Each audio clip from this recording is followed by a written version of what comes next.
Now, I could make a video about the systemic racism in the food industry from folks as famous as Gordon Ramsay, who, despite butchering cuisines from a medley of different cultures, has also been accused of racist practices in his own restaurants. And I could vomit as many words as I would from Paula Deen's cooking in support of her own racist remarks that she's gone on record to admitting to. It would be elementary to excoriate these folks and their fiery counterparts, but we're gonna do something different today, as I'd like to attack institutions rather than individuals.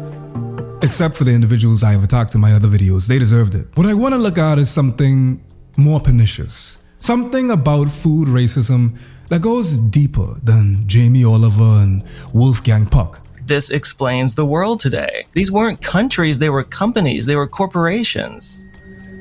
You know, it was Apple and Microsoft going out and just wiping out entire countries. Food racism is probably the most fundamental piece of intersectional thought in understanding why the world works like this. Why capitalism be like that. How Haiti went from the richest colony in the world to the poorest. And why people feel compelled to ask me for my favorite chicken spot as quotidianly as they ask me, how's the weather? But I get ahead of myself because we first have to address the elephant in the room. This could be me after the black community hear what I about to say. In before I fight the hordes of people darker than blue as they boo me for being right. My big envy them, woman them and man them. Listen here, I recently went where liberal snowflakes go to melt from the scorching flames of late stage capitalism. Of course I could only be talking about Disney. And after paying what was my rent, only to almost pass out on these long lines that rival the human centipede itself. I mean, you mean to tell me that Walt Disney couldn't even have Chewbacca or Mickey flicking mouse pass out overpriced bottles of water? My brown forehead was looking like wood varnish from how much I was sweating. And that was only exacerbated by the biblical experience I had on that bastardization of a beloved Incredibles franchise called The Incredicoaster. What the hell is that? After begging every god in the pantheon to free me from this perdition, I replenished what nourishment I had lost by going to a Star Wars themed canteen, where I discovered a dish that trusted me into an identity crisis. Let me tell you something. I had a spiritual experience inside there next to Darth Vader and all them. Now, against the behest of the lovely Jessie Gender, whose true trans agenda is to convert me into a Trekkie, I know nothing about Star Wars or Star Trek. Outside of the offensively Jamaican coded Jar Jar Binks who I excoriated in this video, alongside a medley of other parodies of Caribbean culture. So when I tried to find something on this Star Wars themed menu to eat, I had to wade through a medley of menu items I didn't understand. But I understand one of them for sure, fried chicken. Now, call me an uncultured swine, but I had never tasted Korean fried chicken before. And I had no desire to, because as haughty as this will sound, as imperial as this would sound, I couldn't fathom any fried chicken better than the KFC at Saunders Beach in Nassau, Bahamas, or Popeyes on Carmichael Road. But there were these fried chicken bows, I think that's how you pronounce it, on the menu that I settled upon, that had me in a chokehold. I could tear up a little bit because from I bit into this amalgam of soft and hard breading, I immediately started hearing a whole new world in the background. And it wasn't because I was in Disney World. I mean, it wasn't because I was there, but I literally heard that. My Nebula colleagues, they turned to me because they saw my reaction and they asked me for my verdict. Upon which, fighting back tears again, I had to declare that this fried chicken bao was the best fried chicken I ever had in my life. Gasp filled the table. And for good reason. I, a black man, am averring Korean fried chicken to be superior, despite fried chicken being associated with black people. However, now I make think pieces online. I know the black folks weren't the first to make fried chicken. I mean, the Scots them was frying chicken from time, and I know that the Belgians, as much as I don't want to credit them for anything other than the Belgian zoo, I mean, I barely even want to bring them up when they're dealing with waffles. But let's be real, they was frying things in the 17th century. I can't lie. I give credit where it's due. So the big elephant in the room after that experience was, why were we associated with fried chicken? Why were we associated with watermelon and grape soda? And that same line of inquiry brought me to a discourse that I thought I'd never have to have, but I guess the day has finally come. Anti-white racism. Yeah, I know. I barely can believe it myself. We often associate cheese, bread, and deli meat with white people. And let's be real, you know, any white function you go to, they got cheese wheels on deck. I mean, who you think keeping Jimmy John's and Jersey Mike's them in business? It ain't my... But even more so, we consider white people food to be bland and unseasoned. We have memes for days about Thanksgiving being ruined by turkeys as white as the hands that prepared them. But in a shocking upset, I regret to inform you of how that very association ignores the spicy white additions to the culinary arts. How by committing this very act can contribute to Italian, Scottish, and Irish erasure, because we are denying them as white, much like they were denied whitehood by other whites themselves. In today's episode of Everything is Racist, no cap, literally everything, I want to investigate why. Why do people make jokes about hiding their dogs when a new Chinese food spot opens up in the inner cities? I had this question asked to me a million times, do you eat dogs? Is that really true there? Why did y'all let Land of Lakes make the racist Native American caricature as a mascot, much like y'all let Uncle Ben and Aunt Jemima as mascots of melanin? Why are white people associated with food so bland that it was served on January 6th? And if so, then why? I mean, white imperialism invaded India and they ain't put none of those spices to use? They took all the spices and didn't use them. Is it because bland food is classist? Questions that need answers, and you will find them here today as we embark on an exploration into food racism. Just a foreign man in a foreign land. I can make it work anywhere I can. The Silk Road, formed in the Bronze Age. This legendary trade route transformed merchant networks as we know it by bringing Asian spices and flora to Europe for the first time. Learning about European cuisine, however, you realize fairly early on that despite its influence, cultures like the British didn't and still don't season their food. Maybe a little bit of nutmeg here, a little bit of cinnamon there, but nothing that could ever make it rival the likes of Chinese, Indian, Jamaican, or Mexican cuisine. Why did, say, European countries not have spicy foods, whereas, more equatorial global south, places did? There are several theories, and you hear them even today, that, if you eat spicy foods, it actually paradoxically makes you feel cooler because, your mouth is hot or whatever. Spicier foods in those regions because that's where the spice grows. It's pretty much just that simple, and it's a nature thing. In the northern latitudes, in the winters, things ice over and it snows, and that kills off all the bugs and all the parasites that would damage trees and plants and stuff. But in the warmer regions that never quite gets that cold, so the only defense that these plants have is they come up with things like capsaicin. Caffeine actually is basically an insecticide or a deterrent for insects. That's why these plants in those regions would, create spicy things, because it would keep the bugs away. In the 1st century, the Roman Empire discovered a sea route to India with which they could import goods like peppers. This practice made the market price fall exponentially, causing it to become integrated into the cultural cuisine. What primarily motivated the European age of exploration, pre-colonialism and slavery in other words, was the need to directly access the highly lucrative Eastern spice trade, which typically arrived via what we now call the Middle East. Monarchies and their socioeconomic counterparts, popes, governors, emissaries, They wondered how just they could transform the trade and create new routes via sea. Explorers like Christopher genocide-loving Columbus and Vasco da Gama were hired for such maritime escapades. The former found a new region by landing in the Bahamas and Hispaniola, while da Gama sailed around the Cape of Good Hope up in East Africa and then crossed the Indian Ocean to reach India itself. Even the term Silk Road is a product of colonialism, as it was coined during the West military's occupation, cultural erosion, and economic plunder of the East. European arrival to the Americas brought a revolution of sorts, as da Gama found a route to success in his route to India.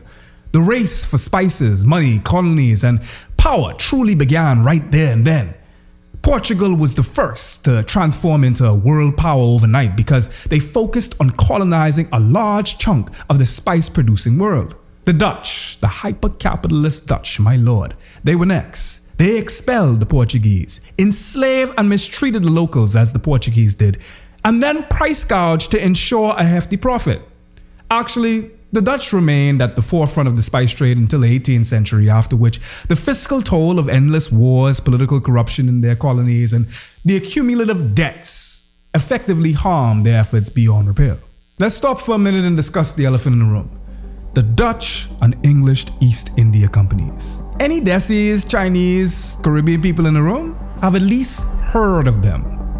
But what were they exactly?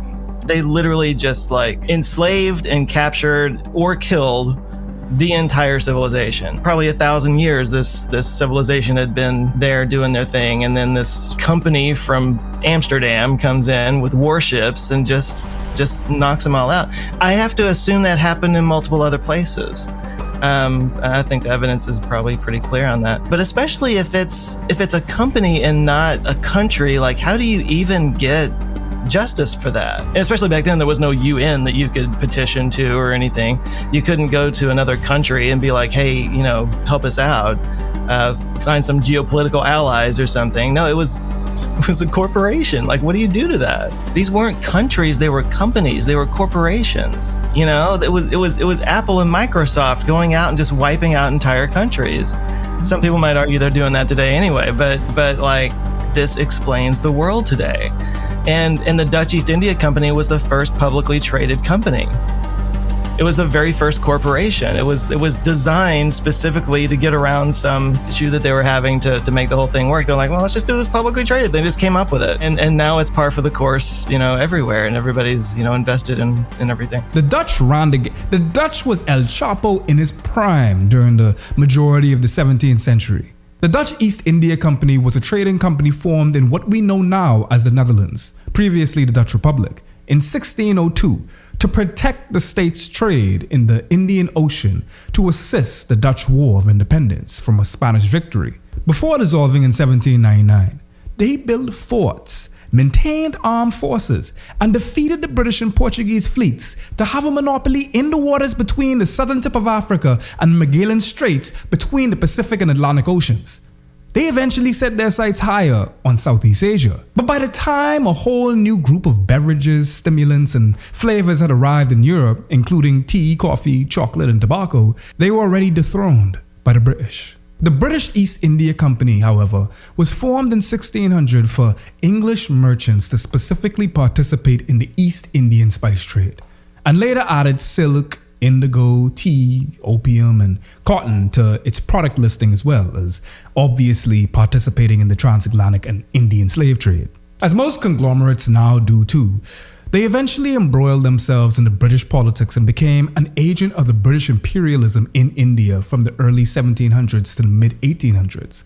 Spain, up until the company's formation, also shared the monopoly of the trade with their equally evil Portuguese counterparts. I cannot underscore this enough. The East India Company forced enslaved people to their factories and plantations in Southeast Asia, India, and St. Helena.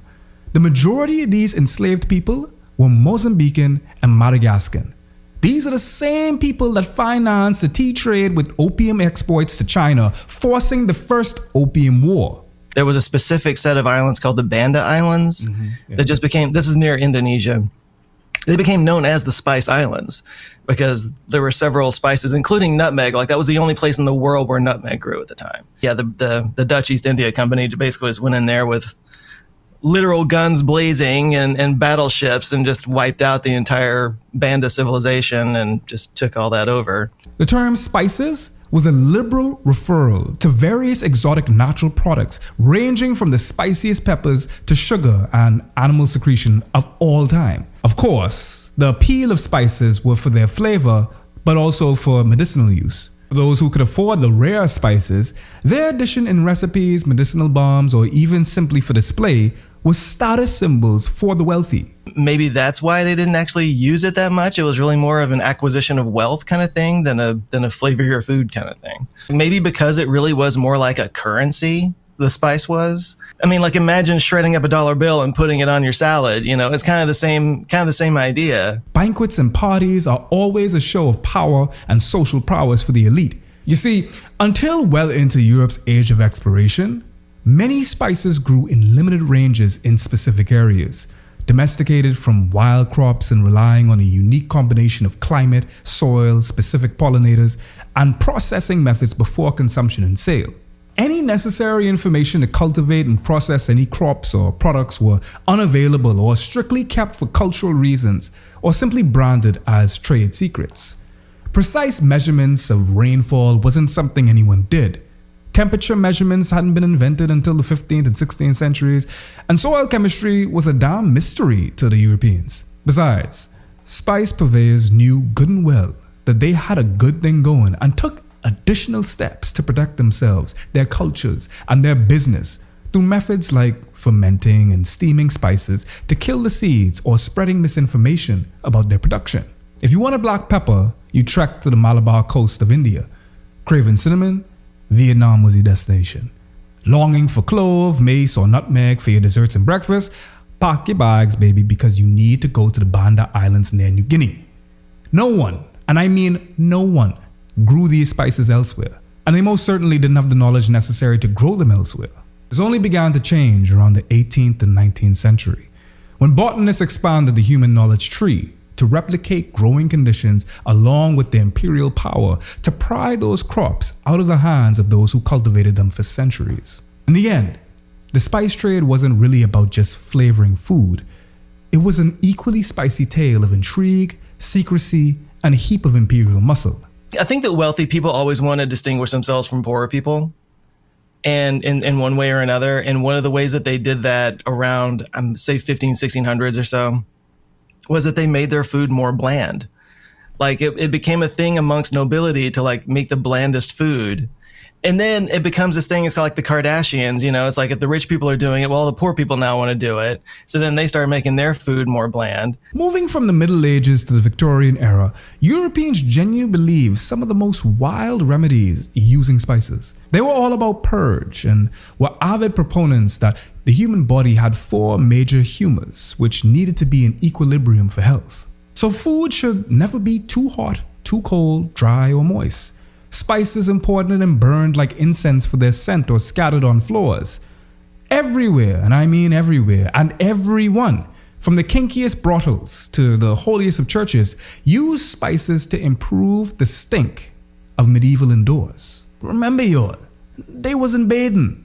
So deer musk, civet secretions from wildcats, and castoreum secreted from beavers, along with frankincense, myrrh, balsam, and sandalwood and mastic were considered all prized and equally expensive requests. Those all sound kind of normal, so I'll just go ahead and remind you that we're in Europe, right?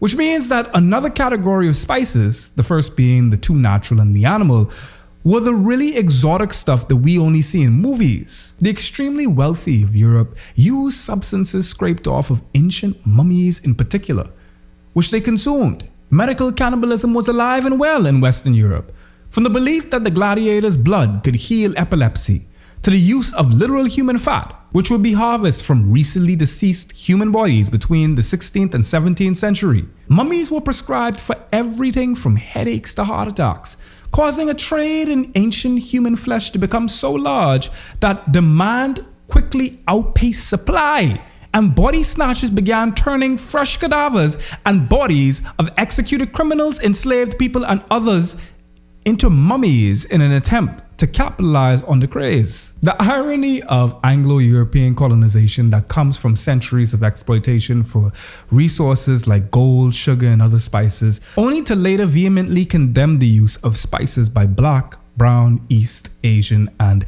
indigenous cultures is not lost on me. In the most simplest of contexts, the Anglo-Saxon war on spice is constructed upon rickety, rankist racism to form a Jenga tower of bigotry. I did not grow up in a family that used a lot of spicy foods or that ate a lot of spicy foods, but I do feel like there's a bit of almost a class difference even amongst white people. Yes. Lower income, poorer white people tend to gravitate more toward the spicier food. And this is a weird thing to say, but I mean, this is the only explanation I can come up with on the spot is that, you know, there is still a class and race divide in this country. A person of color is more likely to be in a, you know, lower class of society. And so there's a lot more mixing amongst like poor whites and poor blacks. So they're just going to be exposed to spicier foods a bit more. The poor white people are than say the middle class or upper class. Some white folks' lack of exposure to spice, which becomes a self-fulfilling prophecy, because certain spices are exoticized, they are left out of the normal day cuisine. Because they are left out as families grow and the children have kids of their own, they in turn maintain some of the same toxic and therefore bland standards. In doing so, especially in America, white immigrants go about the erasure of their own food histories in pursuit of peaceful assimilation into American culture, which essentially is assimilation, but that's a whole nother essay. Let's stick on topic right now. The Gut Bucket Blues, recorded by Louis Armstrong in 1925, is more than just a banger from a century ago. It's a nod to all of the other black folks in the room. Until about 1950s, black people who called the imperial core countries home were not sold on any good cuts of meat. We got the scraps, didn't we? Neck bones, gizzards, feet, and chitlins. If you've never smelt raw, unclean chitlins, be grateful. These scraps were commonly called gut buckets because they were never cleaned, organized, or kept for sale. There was speculation that, yeah, they used spice because the meat was, you know, would go bad quickly. They didn't have refrigeration back then. Spice was meant to cover up the taste of bad food. But the speculation became that green actually meant like fresh. So it didn't actually mean rotten. And the other thing was that like they didn't really keep meat back then, especially when they were transporting it like the way we do now. We put them in little packages and refrigerated trucks and drive them across the country. They just sent the animals, you know, they just sent the lambs and the sheep and the goats and stuff. They didn't like cut them up and then ship them. It was like, well, just keep them alive, you know? And the other thing was that, again, like spices were so expensive back then that they cost more than the meat did. And as the cuts were less than appetizing, they were often enhanced using various spices and sometimes multiple cooking methods, which means they were used by the poor and the black. We all know how race and class are intertwined. For example, the black people love chicken trope has its roots in slavery. Enslaved people were not given quality meat, let alone a full animal to prepare. Some stories state that occasionally slaves would steal a chicken or two and cook it with the minor allowance of food they were given, destroying, burning, burying evidence of having stolen chickens in order to avoid being punished, which in hindsight is still pretty racist. Other explanations still imply that the stereotype began with enslaved Africans given chickens because they were a staple of Southern cuisine and rather cheap to purchase and raise. This, combined with a racist Klan movie released in 1915, reinforced the idea that black people loved fried chicken. As for watermelon, well, it was a racist trope created by white Southerners after emancipation in direct response to these former slaves who grew and ate watermelon. In short, they used watermelons in ways that signified their claims to citizenship. White Southerners were threatened by these claims and therefore transformed the fruit into a symbol of black people's unfitness for citizenship. It's funny, or rather annoying, that they felt that black people were unfit to be in American culture, to be American citizens, But it was stereotypical depictions of these people that was used as a marketing push for everything, from grits to shoe polish. Nearly every black food mascot you can think of was either exploited or robbed of any financial gains that would have come from the sold and selling of these products. Most of these, like Aunt Jemima and Uncle Ben, have been removed from the packaging as lazy gestures of listening to black people amid the upheaval surrounding the handling of systemic racism in the country. I don't know about you, but I think I'd rather have a racist pancake than live in a police state. Swap black people out with any other racialized minority group and you'll find similar occurrences. You know, as Asian people, like, we're able to live more in white communities and assimilate more. But then there's always like this underlying like xenophobia, I guess, of like not even just like, oh, are you good at math? Or you must be good at math, or you must, be like a crazy rich Asian or whatever. But you'll never escape like, do you eat dogs? You know, like, is that, and like that question is directly to your moral character. It's not something that you can, that's tied to your skill or tied to your class or tied to anything else. It's like direct moral question.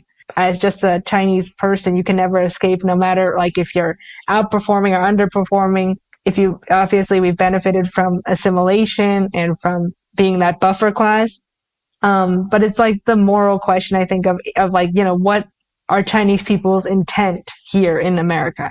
Especially because like you said, they've outperformed in so many ways compared to like white peers. The only place that they can really stick it to Asian people is their moral character. You know, oh, you're a North Korean spy. Oh, you're a dog eater. And like these kind of like things that happened as a kid, you know, that I'm just remembering. There was like this one kid that was like growing up that was constantly accused of being a North Korean spy or being born in North Korea. When race as we now understand it was socially constructed in the 15th and 16th centuries due to indigenous and transatlantic slavery, the colonialists and slavers of Europe put themselves at the top of the racial pyramid. And speaking of pyramids, the food pyramid, as Americans know, is based upon the assumption that people will consume 3 square meals a day. But what if I told you that breakfast, lunch, and dinner had its roots in colonialism? When the colonizers came over to the United States, they ate 3 meals a day, whereas the Native Americans ate whenever they were hungry. The colonizers naturally viewed it as unrefined and, like every other atrocity done to Native peoples, sought to obliterate it. So it was only natural that as the self-proclaimed chosen, they received only the best quality of everything, including food. Their purported beliefs also branded their already unseasoned concoctions like galantine of turkey as better than those of the lowest status. As the spices themselves became cheaper and subsequently readily accessible for those in lower socioeconomic classes, the rich almost immediately reversed their stance on it, as they could still have the quality cuts and rare ingredients for their dishes. Funny enough, people of color have expressed those countless jokes, posts on social media, video essays, and published articles about the gentrification of their own cultural dishes and ingredients which were recently, and even still to this day, considered disgusting, smelly, and weird, only for those very same critics to set up shop in gentrified neighborhoods using watered-down recipes and branding them as authentic. In 2019, a Chinese restaurant in New York run by a Jewish-American couple called Lucky Lee's were in hot water after they publicly declared themselves as having clean Chinese food with healthy ingredients that wouldn't make people feel bloated or icky the next day. Kind of funny because maybe these people in the US are so up in arms about Chinese food and MSG, but a lot of the food is catered for American palates, you know? A lot of the food in Chinese restaurants in the US, they're not actually like real authentic Chinese food because that would weird these people out. What really gets me about gentrifiers is how deeply wrong and strong they are about things they know nothing about.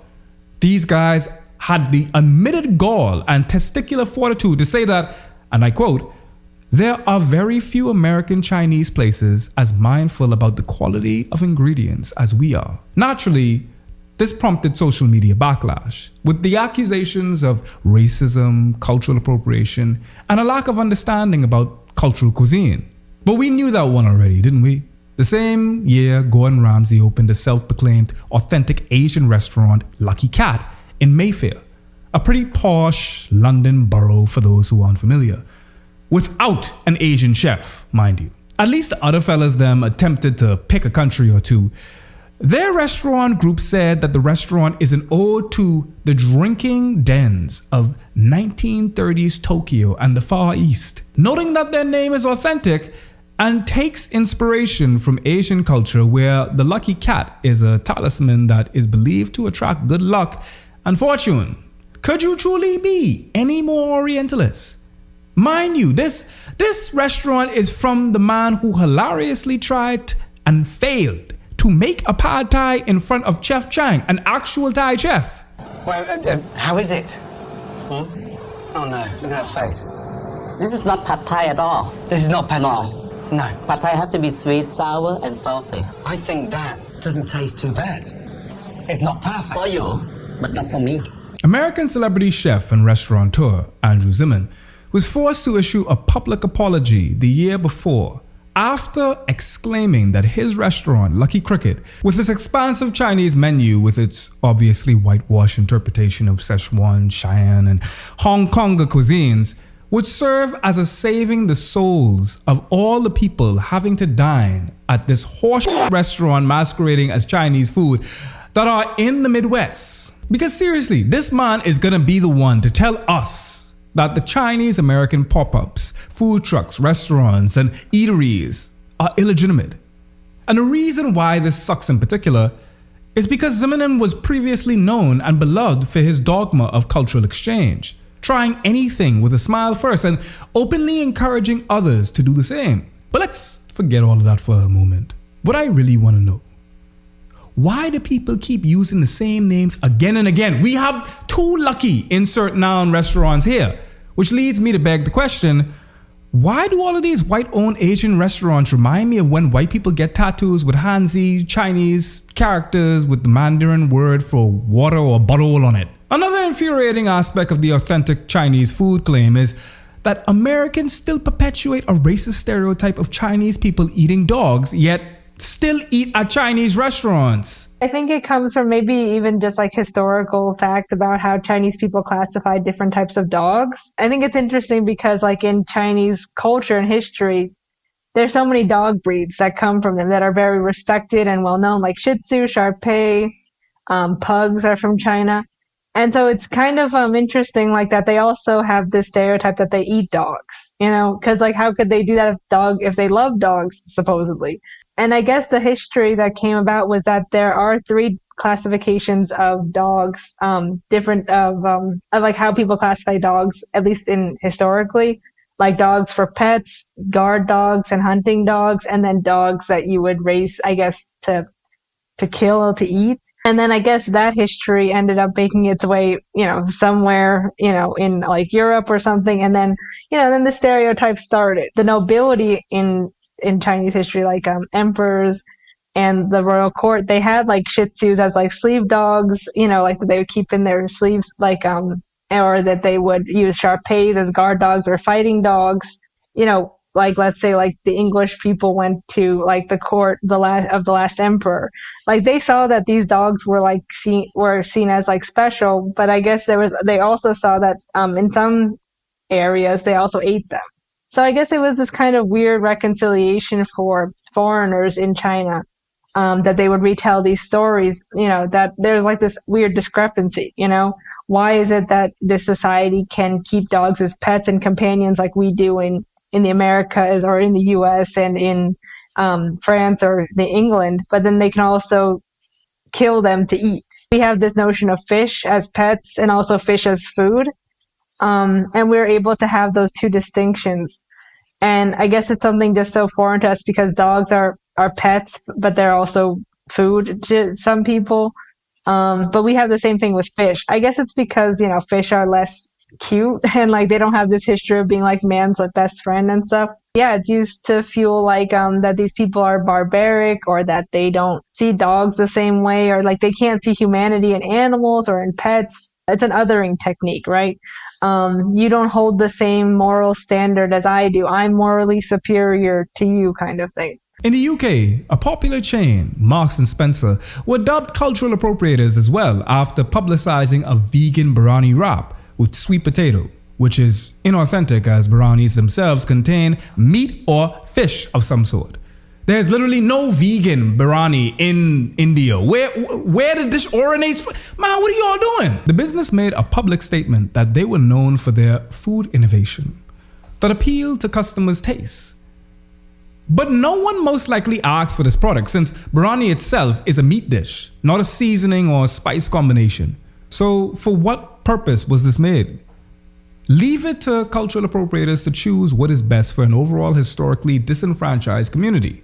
An appropriation can occur in other ways too, like when restaurants establish restaurant with white staff at the front of the house while the actual members of the community work as the cooks, dishwashers, and line staff. As we've now discovered, the spice trade and the horticulture advantages it unlocked led to global commodification and industrialization of spice as we now know it. As the decades became centuries, several of them crossed cultural boundaries and became artisanal staples.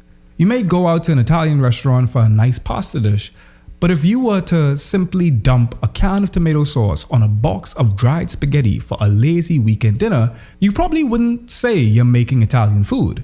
The acidity of the tomato would need to be cut using a bit of sugar, and let's not get started on the basil, oregano, and types of peppers you would require to really get things going. That processed patty and gelatinous pseudo-melt we call cheese on our Big Macs, those have their roots in Hamburg, Germany.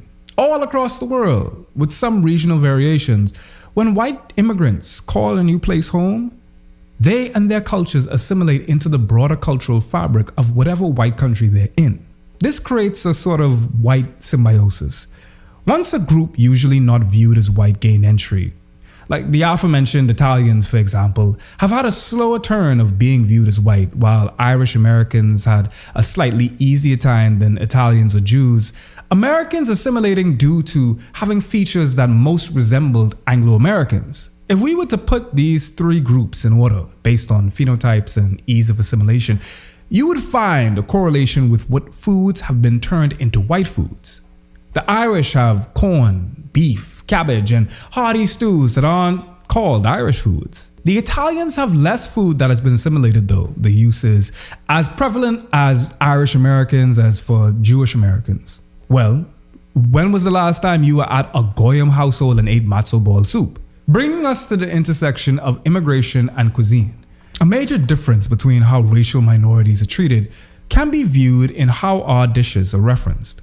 As many South Asians and Arabs have expatriated to the United Kingdom and brought with them their curries, doner kebabs, and shawarmas, you would think that the sections their spices would be placed in would be less stereotypical. Supermarkets tend to make the sections for Arab and Asian spices extremely oriental and exotified.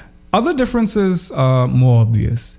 There's been a historical rise of racist propaganda against the use of MSG in some Asian staples. Monosodium glutamate, discovered in 1908 by Akita Kokune, is better known as MSG, and it's the salt of glutamic acid, a non-essential amino acid that actually plays an indispensable role in the metallic processes. For the non-science nerds among us, MSG is a special kind of salt. That's it. It's not toxic, won't send you to the hospital, and gives any umami-based dish you prepare an enhancement in its flavor. And as with literally everything, there's also a xenophobic history surrounding its use called Chinese restaurant syndrome, a condition allegedly affecting those who eat American Chinese food seasoned with monosodium glutamate.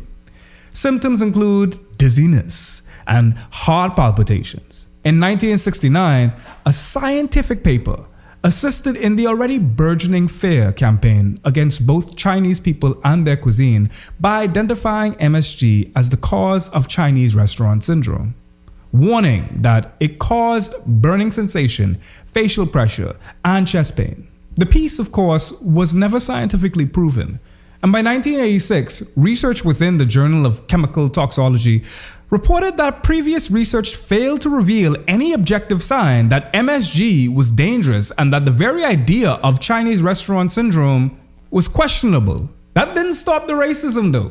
No sir. Since the American FDA set up an independent inquiry into MSG in the 90s, and that ultimately concluded that MSG is safe. But we already knew that, didn't we? Not only is it safe, but it tastes flicking good. I know that it was considered bad for a while, but now they think it's okay. I didn't have Chinese food probably till I went to college. Wow. But I don't think that's... It might have been something that like way back there was some racism baked into it, but I think I just grew up in a place there were no Chinese restaurants where I grew up. So like we never ate it, you know? But again, I'm not trying to take away that there probably could have been somewhere along that, you know, the lineage there in the chain that like there's a reason why there were no Chinese restaurants where I grew up. Or Asian people for that matter, actually, where I was growing up. There was a very small population of black people, plenty of Mexicans because this is Texas. But yeah, I don't think there was a single Asian family in my hometown when I was growing up. But in many ways, the stigma against MSG still holds firm, and that can be attributed to white supremacy and fascism. The last part sounds kind of wild, but walk with me here. Some people with Anglo-European ancestry are known to become more reclusive and even shun others from a diverse culture due to an irrational fear of replacement, as through white culture will cease to exist. And what even is white culture in this context?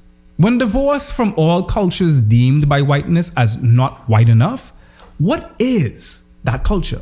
Well, I like to posit that it's the systemic absorption of elements deemed as acceptable to a broader, obviously white populace.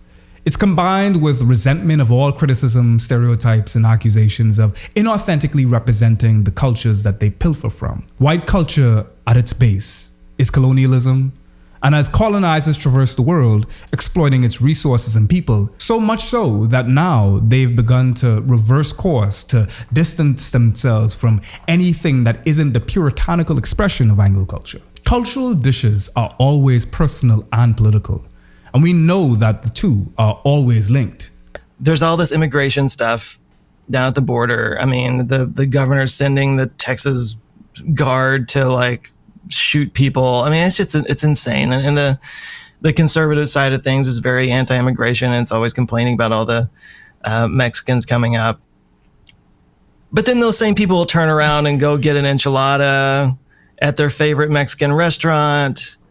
I mean, Mexican food is crazy popular here. And in fact, like my wife and I talk about eventually moving out just because I've lived here my whole life. I'd like to live somewhere else at some point. But it's like, I would miss the Mexican food. It's fantastic. It's amazing. The same people who are like, close the border are over there eating Mexican food. And I'm like, do you not see? Many people of color, like author Ruth Tam, reflect upon their personal experience growing up as Chinese American whose traditional Chinese meals were mocked by her peers, and made a great comparison of how the cuisine has become an American trend.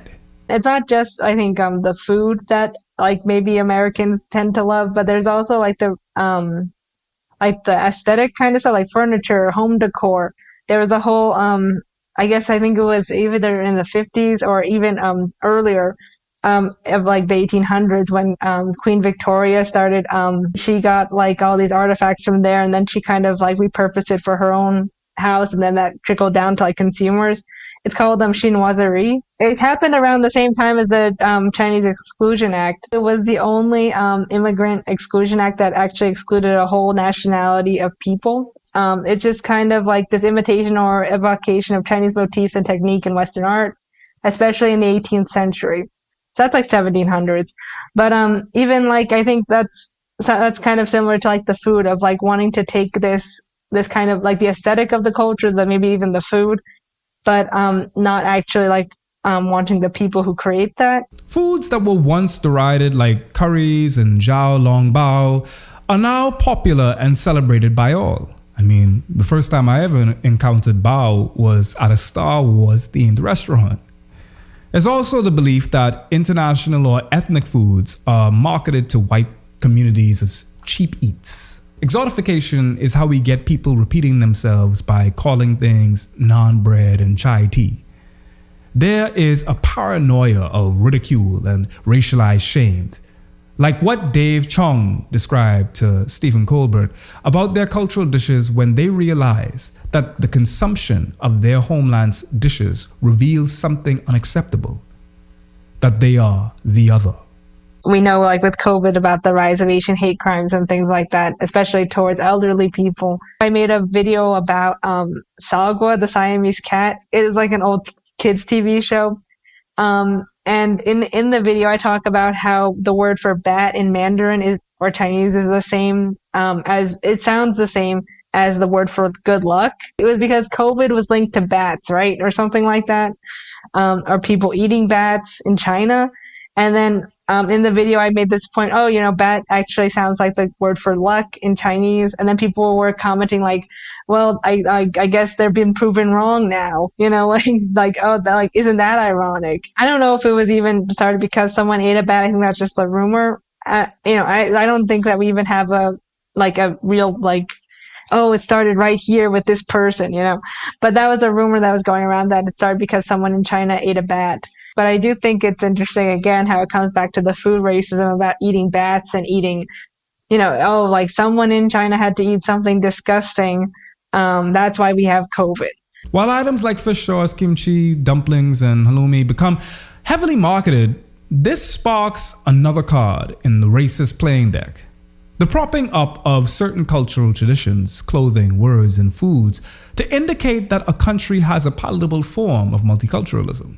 Butter chicken and pho, for example, are two very popular dishes that are beloved for being absolutely delectable, yes, but also because they can be mild, not too spicy and not too stinky to the unseasoned nose.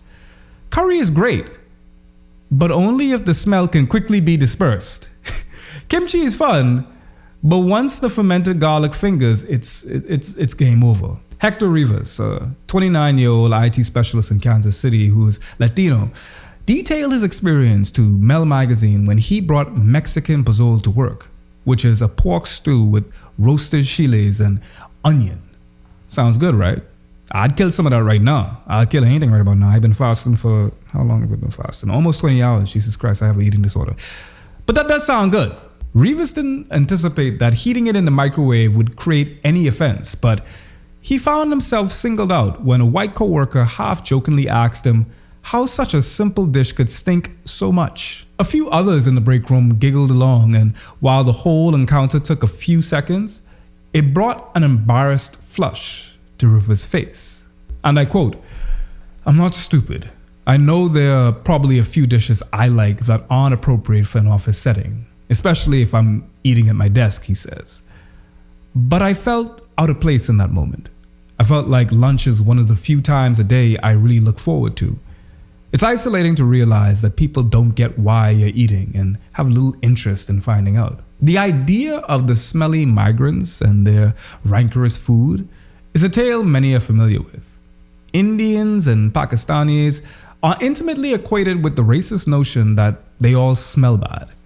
While Europe anti-Semitic behavior in medieval period included the belief of Jewish people were scientifically and biologically wired to have a strange, unpleasant odor, which they dubbed as Fota Judicus. For context on why this hurts, we need not look to just the rampant xenophobic bullying experienced by our East Asian cousins. Chinese workers were forced to build American railroads and helped build it into the superpower it is today, only to experience discrimination and widespread racism through social norms and laws like the Chinese Exclusion Act, the first significant law restricting immigration. It was an absolute, unquestionable, decade-long ban on Chinese people immigrating to the United States that passed in the spring of 1882 by the US Congress and signed by President C.A. Arthur.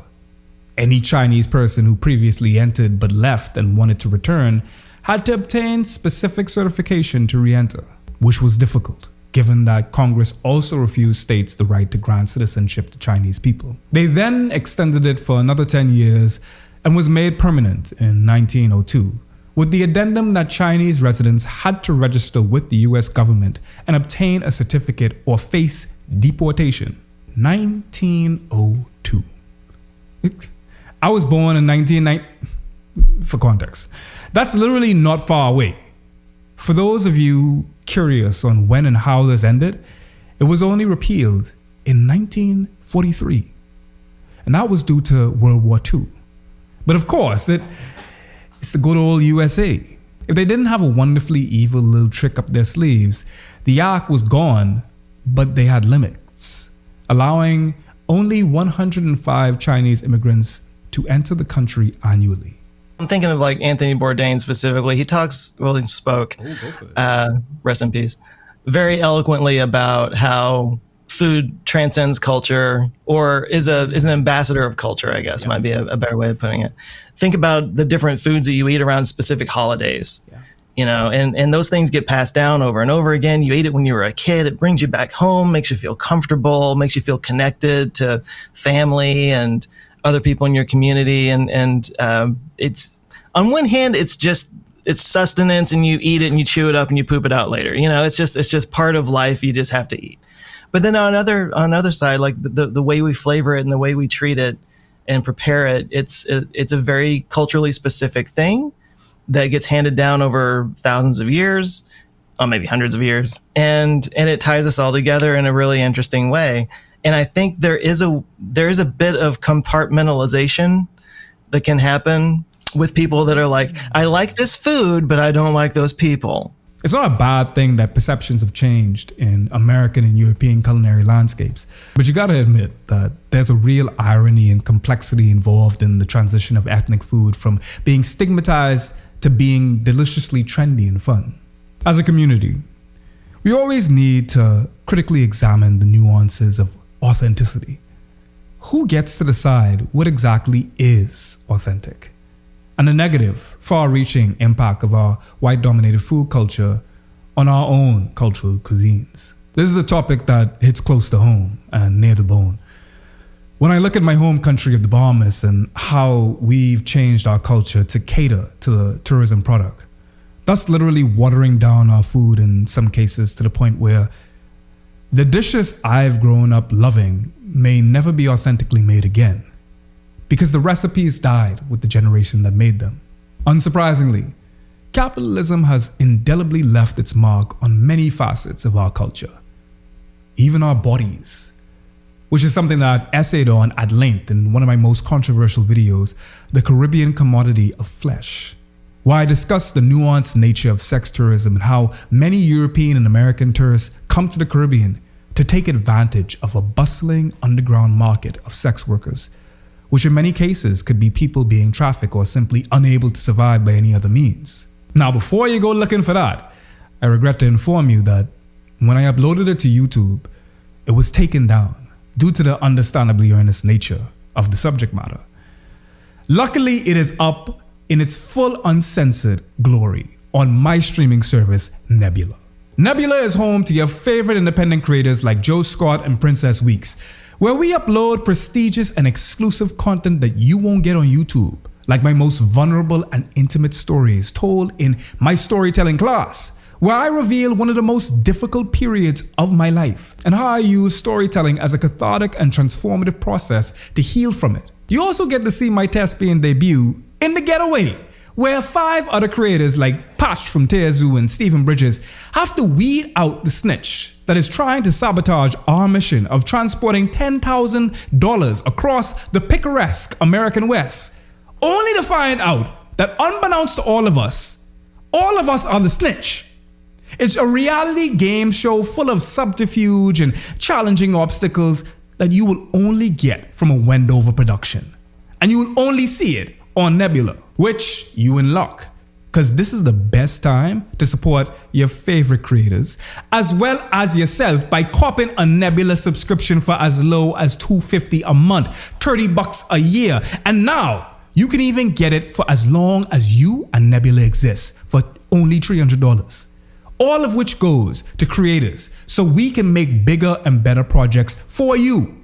If you got a friend that ain't watched Jet Lag yet and you tired of them missing out on it and y'all can't have a good conversation, we now have gift cards as well. So you could gift your friend the gift that keeps on giving. Most of all, you get to support independent creators rather than the capitalist corporations that turn culture into cash grabs. So tap on my link in the description or scan the QR code on the screen to go to nebula.tv/foreignmind and gain access to the smartest service in streaming, Nebula. And tap there to see Joe Scott's related videos as well as a playlist that I made just for you. I don't want you to be looking all over the place to go and find something. I got you covered. I can see you there. Let Joe Scott know that Foreign sent you. You are now watching The Nebula Cut.